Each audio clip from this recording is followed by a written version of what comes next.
সমুদ্রের গভীরে কোথাও এমন একটি দ্বীপ আছে যেখানে পা রাখা মানে নিজের জীবনকে ঝুঁকিতে ফেলা, কারণ এখানে মানুষের নয়, রাজত্ব চলে লক্ষ লক্ষ ইঁদুরের। এমন ইঁদুর যারা মানুষ দেখলে পালায় না, বরং উল্টো ছুটে এসে দল বেঁধে আক্রমণ করে আর রাতের অন্ধকারে তৈরি করে নিজেদের ভয়ঙ্কর সাম্রাজ্য। এই দ্বীপে কারো আওয়াজ কেউ শুনে না, আর সূর্যের অস্তিত্ব যেন ভয় নিয়ে আসে। আজ থেকে গত কয়েক শতাব্দী আগে একটি ছোট্ট ভুলের কারণে এই দুর্ঘটনা ঘটেছে, কিন্তু শেষ পর্যন্ত মানুষ কি এই দ্বীপটিকে উদ্ধার করতে পেরেছিল? চলুন আজ আমরা এই পুরো ঘটনাটি জানব, যা রীতিমতো আপনাকে অবাক করে দেবে।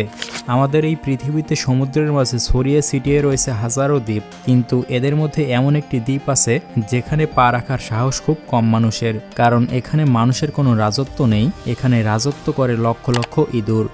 গল্পটা শুরু হয় বিংশ শতাব্দীর মাঝামাঝি সময়ে, যখন কিছু অভিযাত্রীরা প্রশান্ত মহাসাগরের দূরবর্তী এলাকায় একটি ছোট্ট দ্বীপ দেখতে পেয়েছিল। দূর থেকে দেখলে দ্বীপটি অন্য সব দ্বীপের মতোই দেখতে, কিন্তু নৌকা যতই দ্বীপের কাছে যায় ততই তারা দ্বীপটিকে দেখে অবাক হয়ে যায়, কারণ তারা দেখে দ্বীপের চারপাশ জুড়ে ছোট ছোট কালো বিন্দু নড়ছে। প্রথমে তারা ভেবেছিল এগুলো হয়তো পাখি, কিন্তু নৌকা আরও এগিয়ে যাওয়ার পরে তারা বুঝতে পারে এগুলো আসলে হাজার হাজার ইঁদুর, যারা মানুষের আগমনের অপেক্ষায় দাঁড়িয়ে আছে। কিন্তু অবাক করা ব্যাপারটি হচ্ছে, দ্বীপটিকে আজ পর্যন্ত মানুষ রেড আইল্যান্ড বলে ডাকলেও এটি আসলে কোনো ইঁদুরের দ্বীপ ছিল না। আজ থেকে বহু বছর আগে একটি ইউরোপীয় জাহাজ এই দ্বীপে একটু সময়ের জন্য দাঁড়িয়েছিল। ঠিক তখনই জাহাজে থাকা ইঁদুররা অজান্তেই দ্বীপে নেমে পড়ে, আর সেখান থেকেই শুরু হয় এই দ্বীপের ভয়ঙ্কর অধ্যায়। কারণ দ্বীপটি ছিল সম্পূর্ণই বিচ্ছিন্ন, আর এখানে কোনো শিকারী প্রাণী ছিল না যারা ইঁদুরের সংখ্যা কমিয়ে রাখবে। মাত্র কয়েক বছরের মধ্যেই ইঁদুররা এখানে অপ্রতিরোধ্য গতিতে বংশবিস্তার করতে শুরু করে। তারা সেখানে থাকা পাখিদের ডিম খেতে শুরু করে এবং ছোট ছোট প্রাণীগুলোকেও খেয়ে ফেলে, আর এগুলো খেয়েই তারা তাদের জীবন পার করত। আর আস্তে আস্তে পুরো দ্বীপটি একটি ভয়ঙ্কর জগতে পরিণত হয়। এরপরে ব্যাপারটি আরও ভয়ঙ্কর হয়ে ওঠে যখন প্রথমবারের মতো অভিযাত্রীরা এই দ্বীপে নামার সিদ্ধান্ত নেয়। নৌকা থেকে নামতেই তারা টের পায় এই ইঁদুরগুলোর স্বভাব সাধারণ ইঁদুরের মতো নয়, কেননা অন্য সব জায়গায় ইঁদুর সাধারণত মানুষ দেখে পালিয়ে যায়, কিন্তু এখানে তার উল্টোটা। ইঁদুররা মানুষের দিকে ঝাঁপিয়ে পড়ে, অভিযাত্রীদের জুতা, ব্যাগ, এমনকি কাপড় চোপড়ে কামড়াতে শুরু করে। তারা দল বেঁধে ঘিরে ফেলে অভিযাত্রীদের, আর তখন তারা বুঝতে পারে এই দ্বীপটি তাদের জন্য নিরাপদ নয়। আর সেই রাতেই তারা দ্বীপ থেকে চলে আসে, এবং সেই রাতেই অভিযাত্রীরা শুনেছিল দ্বীপের অদ্ভুত সব শব্দ। সমুদ্রের ঢেউ শব্দের মাঝেও খুব স্পষ্টভাবে ভেসে আসছিল অসংখ্য ইঁদুরের তীক্ষ্ণ কিসমিস, যেন এক অদৃশ্য সেনাবাহিনী যুদ্ধের প্রস্তুতি নিচ্ছে।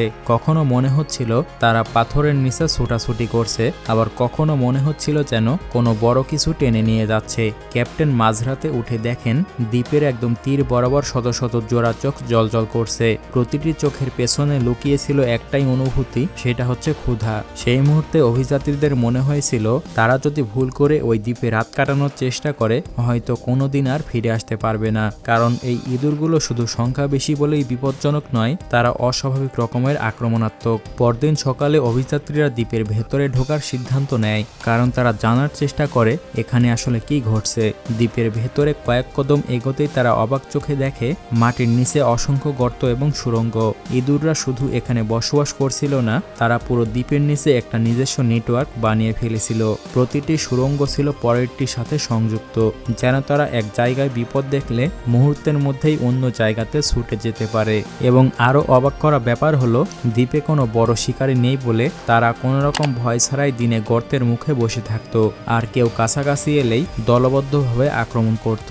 এবং তারা লক্ষ্য করল দ্বীপের পাখিরা প্রায় বিলুপ্ত হয়ে গেছে, যেন ইঁদুররা এখানে কেবল বসবাস করছে না, বরঞ্চ পুরো দ্বীপটাকে তাদের নিজস্ব রাজ্য হিসেবে পরিণত করেছে।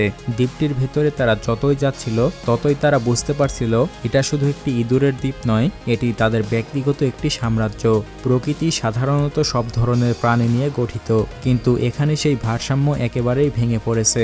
ইঁদুররা এত দ্রুত বংশবৃদ্ধি করেছে যে কয়েক বছরের মধ্যেই পুরো দ্বীপ তার প্রাকৃতিক সৌন্দর্য সবকিছুই হারিয়ে ফেলেছে। তারপরে অনেক বছর পেরিয়ে যাওয়ার পরে যখন দ্বীপটির কথা গবেষকদের কানে আসে, তখন একদল জীববিজ্ঞানী এবং ইকোলজি বিশেষজ্ঞ এই দ্বীপে অভিযান চালানোর সিদ্ধান্ত নেয়। তারা উন্নত সুরক্ষা সামগ্রী, বিশেষ বুট, প্রতিরোধক স্প্রে এবং খাবার সহ সব প্রস্তুতি নিয়েই এসেছিল, কারণ তারা জানতো এখানে সাধারণ নিয়ম কাজ করবে না। তারপরে দ্বীপে পা রাখার সাথে সাথেই তারা টের পায় সেই একই রকম অস্বাভাবিক নীরবতা, যা আগের অভিযাত্রীদের ক্ষেত্রেও ঘটেছিল।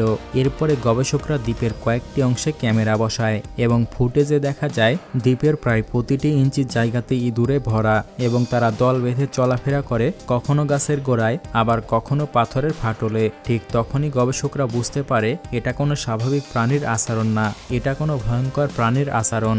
এরপরে কয়েকদিনের পর্যবেক্ষণের পরে তারা দেখতে পেল ইঁদুরের এই আচরণের পিছনে মূল কারণ হলো তাদের এখানে খাদ্যর অভাব, কারণ দ্বীপটিতে পাখি, ফল এবং ছোট প্রাণী সবকিছুই বিলুপ্ত হয়ে গেছে। ফলে ইঁদুররা এখন কোনো নড়াচড়া দেখলেই আক্রমণ করে বসে তাদের শিকার মনে করে। গবেষকদের ক্যাম্পের চারপাশে রাতের বেলা শত শত ইঁদুর জড়ো হতো এবং খাবারের গন্ধ পেলেই পাগলের মতো ঝাঁপিয়ে পড়ত। এমনকি এই দ্বীপের কিছু ইঁদুররা দল বেঁধে বড় কোনো গাছের উপরে উঠতে সময় নেয় না। এটা তাদের নতুন খাদ্য খোঁজার কৌশল। তারা এত দ্রুত এবং এত সংগঠিতভাবে চলাফেরা করে যেন মনে হয় কোনো ইঁদুর বাহিনী দ্বীপে পাহারা দিচ্ছে। আর এ সমস্ত কারণে দ্বীপটির এমন ভয়ানক পরিণতি হয়েছিল যে যদি এখানে কোনো মানুষ কয়েকদিনের জন্য আটকা পড়ে তাহলে বেঁচে ফেরা প্রায় অসম্ভব, কারণ এখানকার ইঁদুররা এতটাই আক্রমণাত্মক যে তারা মানুষকেও পর্যন্ত ভয় পায় না, বরং মানুষ দেখলেই তারা আসে তাদের শিকারী ভেবে। এ কারণে আন্তর্জাতিক পরিবেশ সংস্থাগুলো এই দ্বীপকে উচ্চ ঝুঁকিপূর্ণ জন হিসেবে চিহ্নিত করেছে এবং সাধারণ মানুষকে এখানে ঢুকতে নিষেধ করেছে এবং এক পর্যায়ে দ্বীপটি ধীরে ধীরে এক নিষিদ্ধ অঞ্চলে পরিণত হয়। অবশেষে বিজ্ঞানীরা সিদ্ধান্ত নেয় ইঁদুরের এই দ্বীপে একটি বিশাল অভিযান চালানোর, যা ইতিহাসের সবচেয়ে বড় ইঁদুর মুক্তি অভিযান হিসেবে পরিচিত। হেলিকপ্টার দিয়ে পুরো দ্বীপের চারিদিকে বিশেষ ধরনের মেডিসিন ছড়ানো হলো, যা অন্য প্রাণীদের ক্ষতি না করে কেবল ইঁদুরদেরকেই যেন প্রভাবিত করে। বিজ্ঞানীরা সপ্তাহের পরে সপ্তাহ দ্বীপটি পাহারা দিতে শুরু করলো যেন কোনো ইঁদুর ফাঁদ থেকে পালিয়ে না যায়। তবে তাদের এই যুদ্ধটা এত সহজ ছিল না। ইঁদুররা তাদের নিজ দায়িত্বে লুকিয়ে পড়ল সুড়ঙ্গগুলোতে।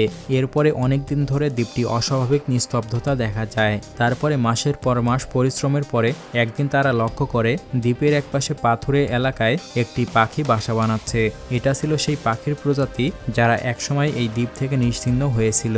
ধীরে ধীরে আরো কয়েকটি পাখি ফিরে আসতে শুরু করলো এবং দ্বীপের বাতাসে সেই ভয়ঙ্কর গন্ধ আর আগের মতো ছিল না। অতঃপর বহু বছর লড়াইয়ের পরে প্রকৃতি যেন ধীরে ধীরে তার নিজ জায়গা ফিরে পেয়েছে। তাই আজকে র্যাট আইল্যান্ড বিশ্বের কাছে শুধু একটি দ্বীপ নয়, এটা একটি বিশাল সতর্কবার্তা। মানুষের একটি ছোট্ট ভুল, মানে জাহাজ থেকে ইঁদুর নামা, কিভাবে পুরো একটি দ্বীপের পরিবেশ ধ্বংস করে দিতে পারে তার সবচেয়ে ভয়ঙ্কর উদাহরণ এটি। বন্ধুরা, এই গল্পটি একটি বাস্তব ঘটনার ভিত্তিতে তৈরি করা হয়েছে। আলাস্কার র্যাট আইল্যান্ড, যাকে এখন হাওয়ার্ডেক্স আইল্যান্ড বলা হয়, সত্যি এই দ্বীপ ইঁদুরের আক্রান্ত হয়ে শতাব্দী ধরে ধ্বংস হয়েছিল এবং বিজ্ঞানীরা বিশ্বের সবচেয়ে বড় ইঁদুর মুক্তি অভিযান চালিয়ে দ্বীপটিকে আবার আগের জীবনে ফিরিয়ে এনেছেন। তবে ভিডিওকে আরও আকর্ষণীয় ও সহজভাবে তুলে ধরার জন্য কিছু জায়গাতে স্টোরি টেলিং এবং নাটকীয় বর্ণনা করা হয়েছে।